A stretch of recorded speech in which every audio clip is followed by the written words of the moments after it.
Good day! Today we will apply modules 1 to 4 to show how different universes intersect with our core topic, climate change.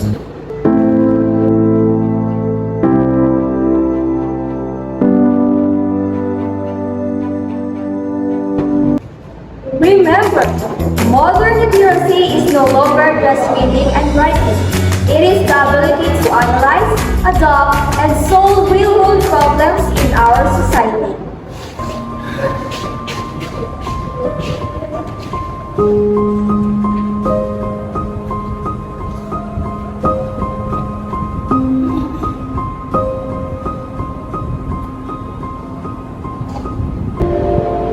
Regine, wake up! Regine, gising na! Regine, look at this map. Climate change has no borders, teaching us that we are all interconnected local citizens who must protect our planet. Next is media literacy. With so much climate misinformation in tea, you should know how to fact check sources and rely on verified scientific data. Connected to that is information literacy.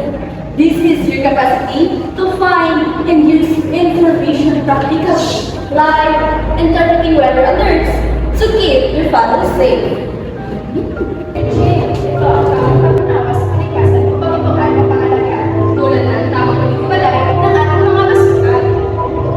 Regine, iugnay natin ito sa financial literacy. Tandaan na ang pag-iikiling ay nakakatulong sa personal. Ang pag-aalaga sa kalikasan ay pag-iwas sa magastos na pinsala ng bukas. Regine, alam mo ba, para mapagsama-sama ang lahat na ito, ang iyong gawain ay dapat nakapokus sa language literacy. Ikaw ay susulat ng isang kaibig na lata ng panawagan para sa kalikasan.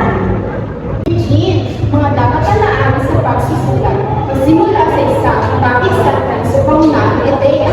Sundan agad ito ang mga supporting details gamit ang mga datos natin. At dito mo tatapos ang iyong sinulat sa civic literacy. Gagamitin natin ang iyong sinulat upang i-post sa ating maragakol. Ito ay patunay na ang boses ng kabataan ay may kapangyarihang magbago at magsusunod sa ating komunidad.